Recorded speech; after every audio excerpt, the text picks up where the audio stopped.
y algo pasa que el chico está que no se concentra y tal, Pues, y ya empezamos y nos sí, ya sé, me estoy metiendo directamente contigo. Responsable de... No, entonces, sí, el problema es...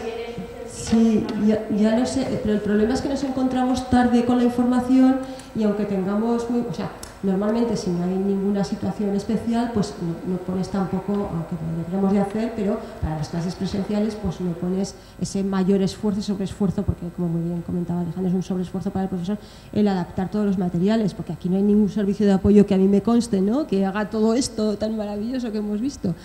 Entonces, si además nos enteramos tarde, lo que está en nuestra mano tampoco lo podemos resolver o por lo menos paliar, ¿no? ¿Y pero cuál era? Pero decías que había un motivo para que ellos no se enteraran. ¿Puedes comentarlo? El motivo es, mi nombre es Pilar Arranz y durante 4 años estuve de directora del área de proyección social donde estaba la oficina de discapacidad.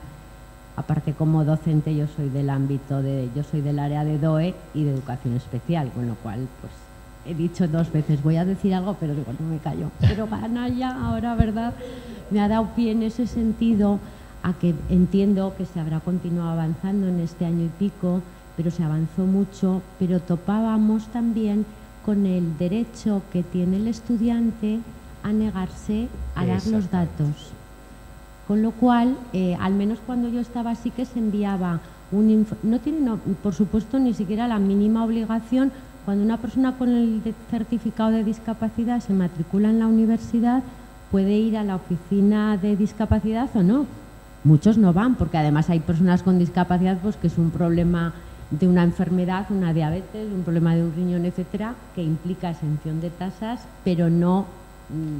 Yo sí que empleo el término discapacidad y soy de educación especial y además me gusta y lo reivindico. Ajá.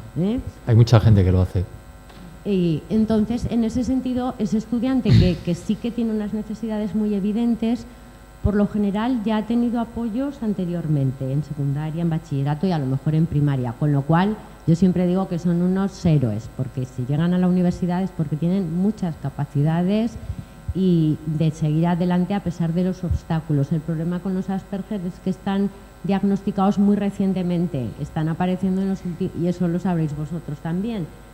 Bueno, a mí por lo que me ha dado la sensación, aunque sea de otro ámbito de conocimiento, pero de discapacidad sí que controláis, ¿no? Entonces, pues bueno, únicamente, Ana, en ese sentido de que es una discapacidad además psíquica relativamente nueva en su diagnóstico, con lo cual esos chicos a lo mejor en primaria o secundaria no han recibido apoyos, pero por otra parte existe esa circunstancia, que es que muchos ni van a la oficina y otros que van no quieren que se emita un informe, lo cual pues bueno, realmente no favorece su aprendizaje, ¿verdad? Por lo tanto tienes toda la razón, pero el problema, y más en la UNED, lo que pasa es que en la UNED ha tenido otra trayectoria, tenéis ya la tradición. Pues el estudiante con discapacidad no tiene por qué estar en un gran grupo, ¿verdad? Pero como dicen ellos a veces, porque tengo que decir que tengo una discapacidad, pues no, el compañero no dice cuál es el problema que puede tener, que a lo mejor pues es un problema emocional o económico importantísimo. Claro. Es decir, ese derecho a pasar desapercibido.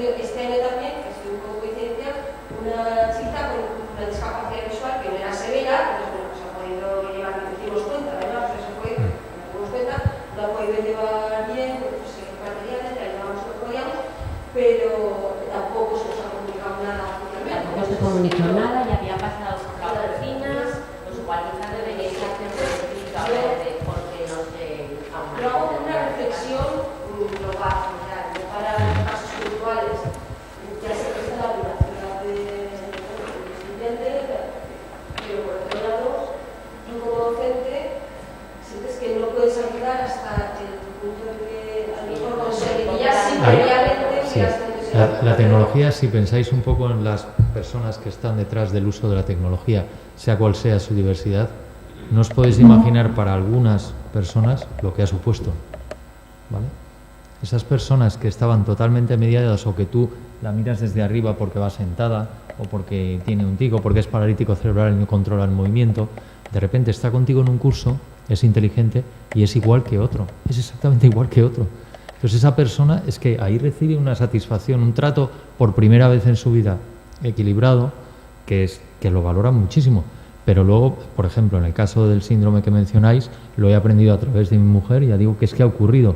Y ayer, no, esta mañana, cuando venía para acá, porque me he acercado al tren, me decía, qué bien Jesús, qué bien, porque el chico este que te comenté, que su madre había hablado en el centro, es un centro de formación profesional, nadie sabe cómo tratar el problema, y lo único que le pidió a la madre es que le dieran más tiempo en el examen, le dejó toda la tarde, Irma estuvo allí corrigiendo toda la tarde, y ha sacado un 8,5, y está encantada, y mi mujer también, porque en realidad está atendiendo una necesidad que es un problema que está detectado y sin embargo no ha fluido la información.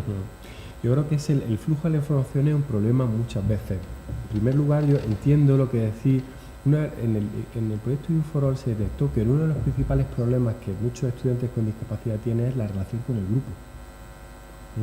Los problemas principales de comunicación se daban cuando una persona con discapacidad tenía que comunicarse con un grupo, como podría ser nuestra reunión donde hay una persona con discapacidad y tiene que comunicarse. Entonces, no es nada raro que ocurran esos problemas. Otro tipo de problemas vienen con instituciones que nosotros habíamos detectado en el proyecto Inforol, donde no llega la información a los docentes, por unos motivos o por otros. Pero en algunos casos se daba la situación en que no estaba procedimentado, o sea, no había una recepción del estudiante, una valoración de las necesidades y una notificación a los docentes. Puede que no sea vuestro caso, pero hay universidades donde se ocurre, ¿verdad? Que el docente ahí está totalmente perdido, porque aunque quiera, no sabe que tiene un alumno con una necesidad especial. Y por otra parte, el tema de la planificación a la hora de preparar. Si se da el caso de que podemos adaptar nuestras asignaturas, necesitamos tiempo para ello. Eso no podemos hacerlo con un estudiante de nuevo ingreso a la universidad, pero con un estudiante que ya está en nuestra institución y que va pasando de curso, sí. Ahí la labor de la unidad de atención a la discapacidad es fundamental, porque se hace un seguimiento del alumno y dice, este alumno va a pasar de primero a segundo. Ya se puede ir avisando a los equipos docentes de las asignaturas que ese alumno va a contar, porque aquí la planificación es fundamental, porque lleva tiempo. Hablar con 11, por ejemplo, si necesita si subtítulos, lo decíamos antes, que lleva un tiempo generar subtítulos, ¿no? O sea que desde este punto de vista la planificación es esencial. Lo que pasa es que en UNED todo es más transparente, pensadlo, ¿no? Nosotros tenemos a veces miles de alumnos y no me tienen por qué decir que fulanito tiene una discapacidad, no. Simplemente que está detectado que en mi curso se necesitan materiales de esta forma o que mi examen se tiene que adaptar. Es decir, para el profesor es un tratamiento del material, de la forma de organizar el curso, de algo muy concreto. El que lo disfruta, pues lo disfruta. También en Inforol se valoró hasta qué punto se preguntó a los estudiantes sobre estos aspectos éticos del tratamiento confidencial de la información. En general, a los estudiantes no les importaba que información sobre su discapacidad se enviara a los profesionales. Solo a los profesionales. Por supuesto a los profesionales y para resolverle, no para que le venda un lector de pantalla, lógicamente. O sea, para atenderle, en general, puede haber excepciones, pero yo diría que como política de universidad yo no me andaría ahí con chiquita. Quiero decir, si un alumno llega a un servicio de atención a la discapacidad y pide adaptaciones, yo creo que la universidad está totalmente legitimada para hablar con el profesor y si no es necesario darle identidad al alumno, pues perfecto. Pero si es necesario, en general, bueno, hay que establecer la norma para que ni los profesionales del servicio de atención a la discapacidad ni el profesor actúen de una forma que no esté respaldada, ¿no? Pero yo creo que es una buena política de universidad, ¿no? Hasta luego. Gracias.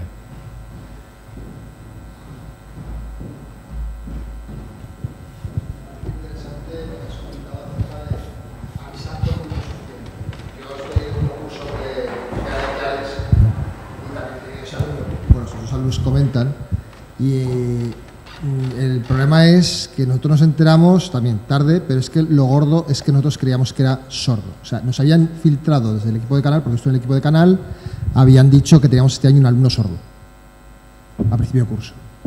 Nosotros no detectamos ningún alumno sordo, nadie que pide ninguna adaptación especial, pues dijimos, pues un alumno típico que se ha matriculado en veterinaria concretamente y ha decidido dejarlo y cambiarse a otra carrera porque lo han admitido en medicina, enfermería, algo similar.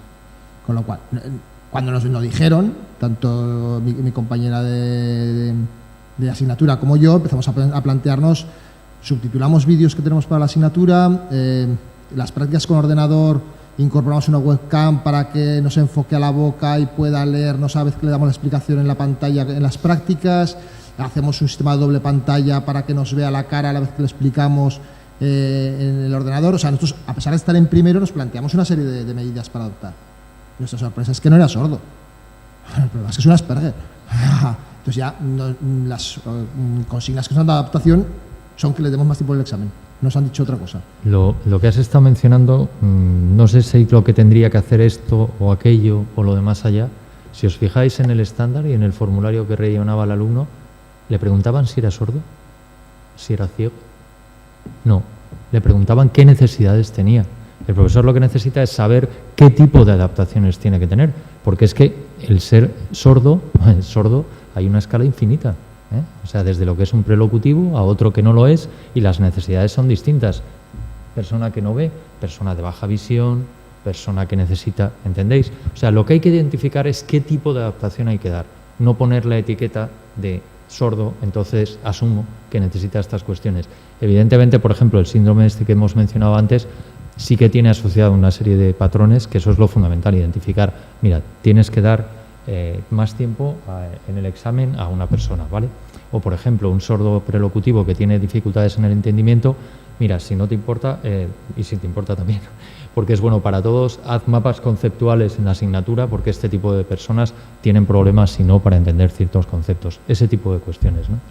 Claro, hay un problema asociado a que no se haya definido un proceso con esas adaptaciones donde a ti, por eso bien definido, donde no se pierde un alumno por el camino, donde la información que te llega es fidedigna y además la información que te llega ya se te dice como docente cuál es la adaptación que tu estudiante necesita. Y imaginad que vosotros empecéis a hacer los subtítulos con todas las cosas que tenéis que hacer. O sea, es que además se pueden dar ese tipo de situaciones, ¿no?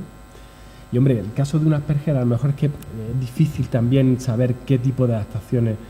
Digamos que es un caso que ni siquiera lo hemos mencionado en la presentación, ¿no? Es un caso un poco más complejo, pero que seguro la gente que tenéis de la unidad de atención, pues un poco hablando con él puede daros recomendaciones. Pero al final yo creo que es un proceso o sea, que es un tema de definir bien. Es como, no se nos plantea que un caso como ese se pueda dar en la matriculación o en otros casos de uso de la universidad que están tan definidos desde hace tanto tiempo que esa indefinición no cabe. Lo que pasa es que aquí estamos empezando todavía, ¿no? Entonces, pues, yo creo que es modelar bien el sistema.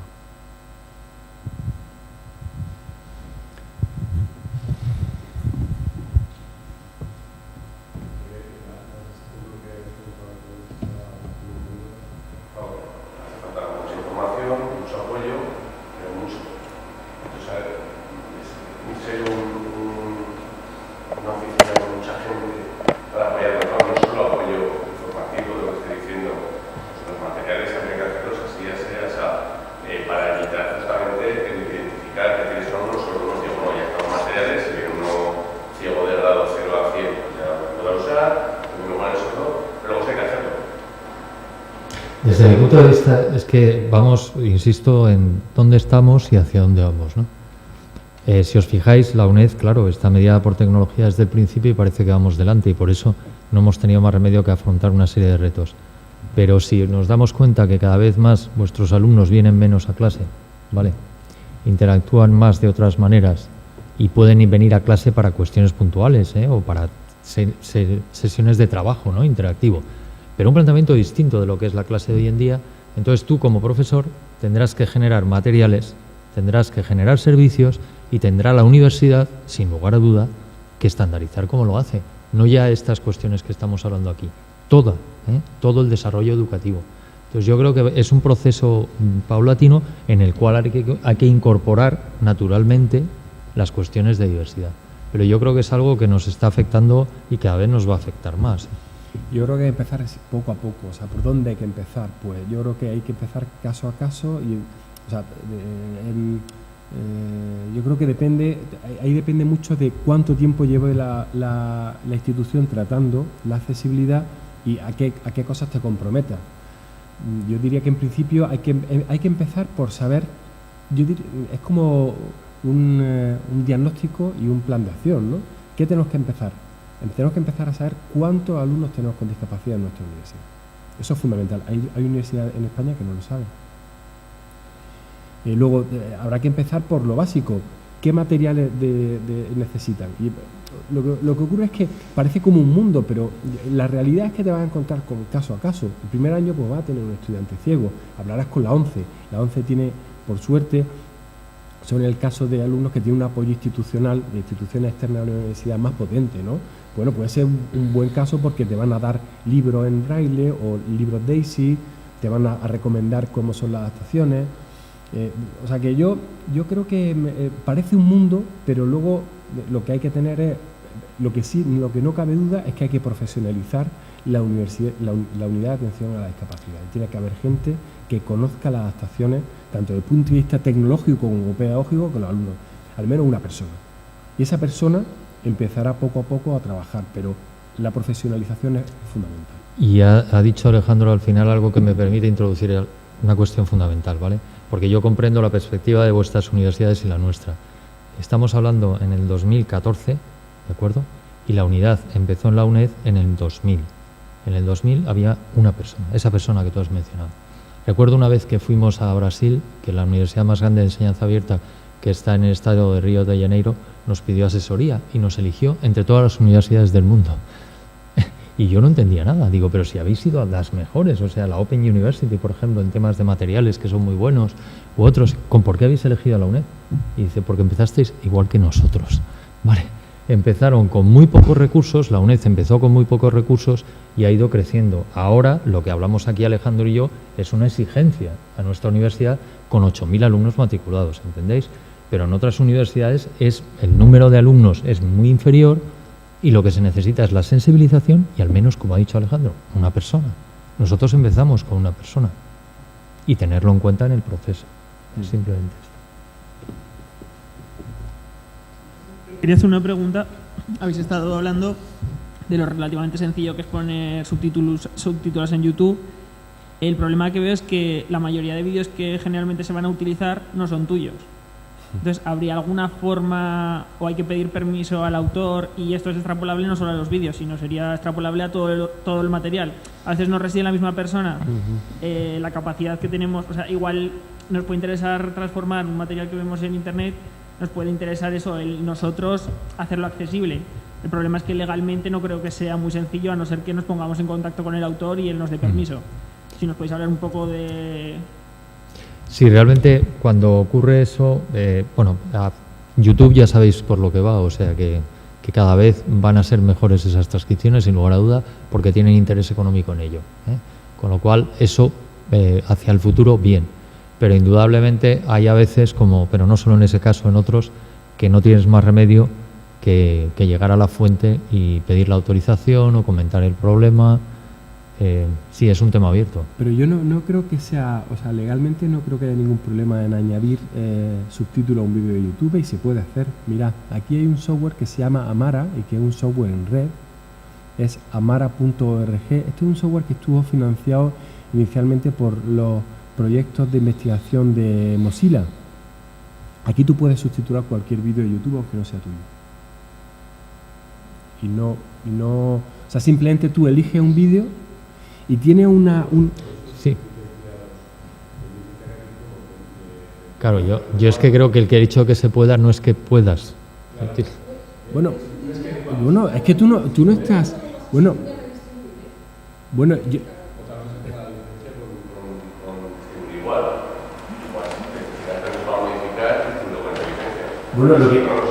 Pero tú no vas a distribuir ese vídeo.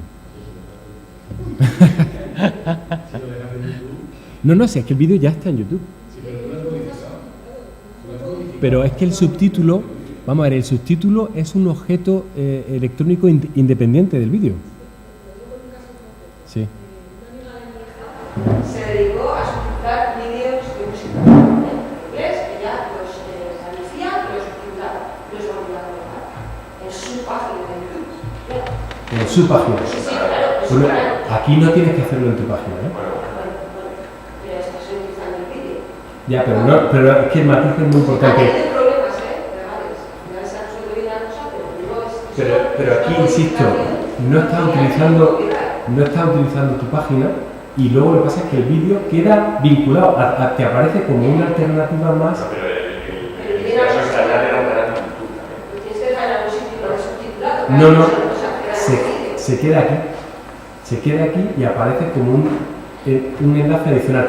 Yo de todas formas tampoco me andaría, quiero decir, si tenemos un alumno que necesita un vídeo, yo subtitularía. O sea, quiero decir, tened en cuenta que existe un riesgo, pero primero la persona se tiene que enterar, luego tiene que enfadarse, luego, quiero decir, no, yo tampoco me pondría la venda antes de tener la herida, ¿no? Ahora, yo... Pues se lo pasas al alumno y que lo lance a la vez que traigo el vídeo. Ya, lo que pasa es que sincronizar eso con el vídeo... Distribuir el archivo de subtítulos, el RST o... Sí. Claro, lo que pasa es que entonces ahí... Bueno, lo que ahí puedes hacer entonces es bajarte el vídeo de YouTube, que en teoría tampoco se puede, y reproducirlo en local, porque, por cierto, el archivo de SRT, lo único que tienes que hacerlo es ponerlo en la misma carpeta en la que está el vídeo. Y automáticamente un buen player, por ejemplo el VLC, va a reproducir los subtítulos. O sea que, por ejemplo, si no se quiere hacer, se puede utilizar, por ejemplo, Amara para generar los subtítulos, te los bajas en local, extraes el vídeo y lo reproduces con un player en local, con esos vídeos ya están sincronizados. Mejor. Mira, entre todos hemos encontrado una solución que nos pone menos nerviosos, ¿no? Pero que sepáis que existe eso y además la herramienta de subtitulado de Amara también es muy fácil de utilizar. Uno va, primero tecleas todos los subtítulos y luego con la tecla Tab vas sincronizando cada frase con el segmento de audio que le corresponde. Y te puedes crear una cuenta gratuita, no hay que pagar nada.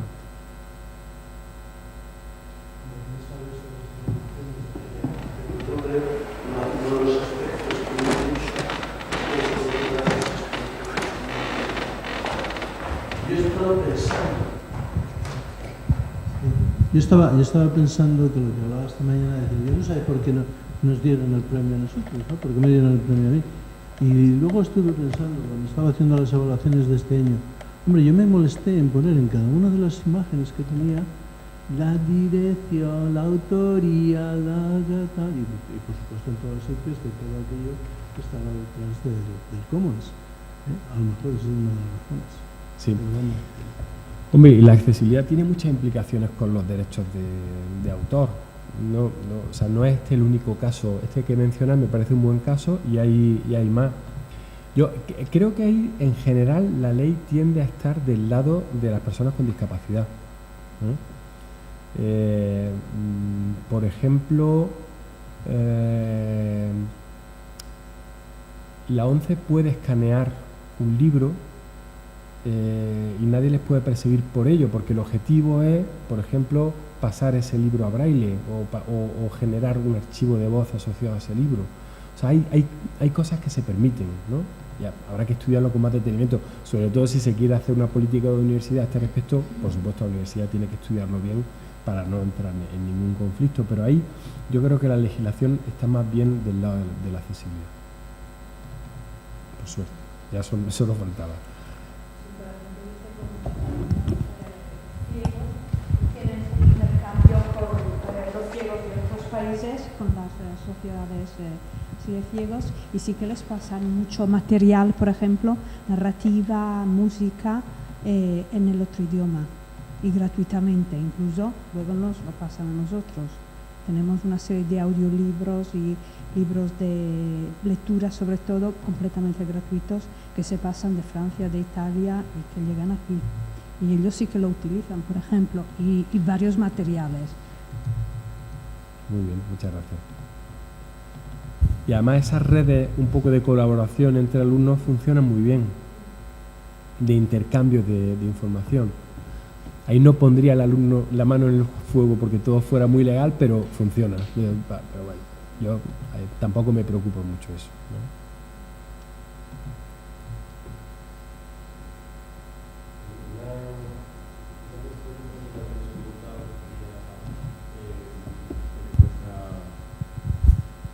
Es el tema de la accesibilidad tecnológica.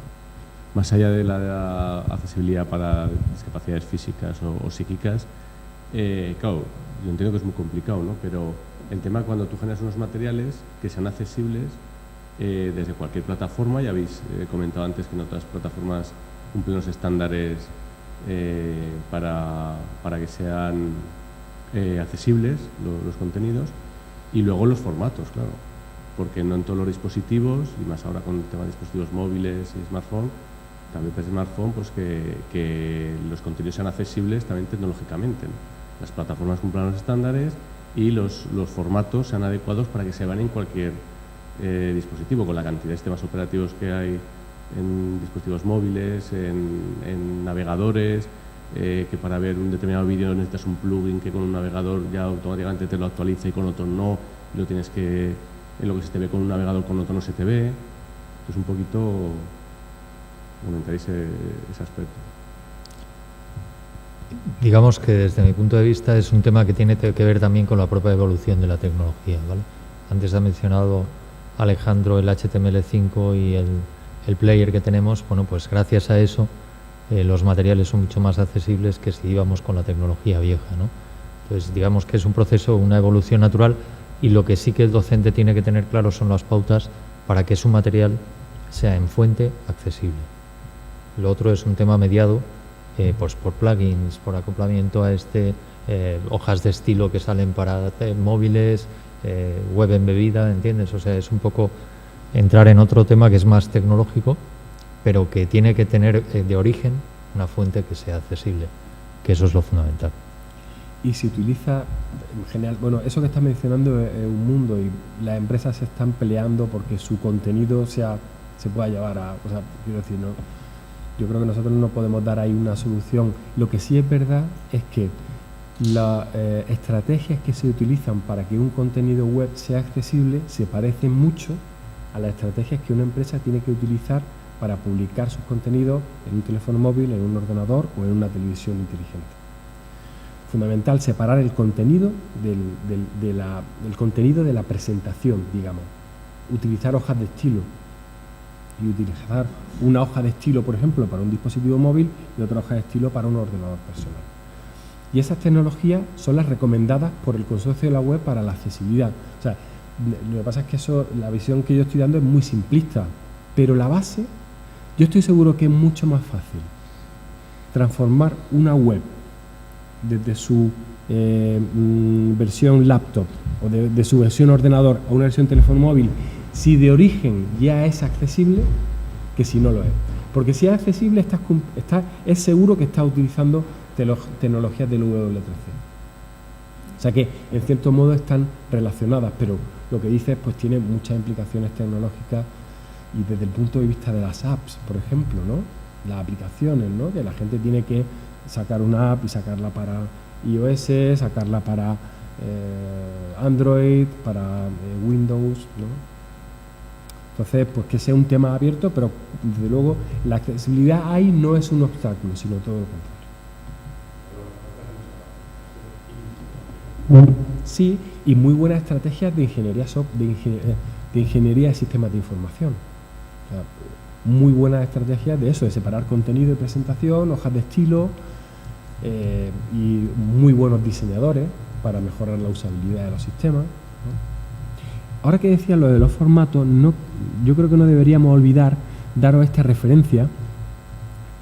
Si ponéis en Google Word accesibilidad UNED, os saldrá una guía de accesibilidad de documentos electrónicos que se ha publicado recientemente por la UNED, y que es una guía abierta que podéis utilizar perfectamente para asegurar que vuestros documentos de Word son accesibles. O sea que es una buena referencia, porque al final ¿Cuántos de nosotros empezamos tecleando en un documento de Word y a partir de ahí pues ya generamos otro tipo de documento, ¿no? Quien dice Word dice OpenOffice o la herramienta que utilicéis. Ese puede ser un buen recurso. Y la ha hecho la unidad de atención a la discapacidad de la UNED. Alejandro, tendríamos que pensar en volver. Sí. Porque salir ahora, ¿no?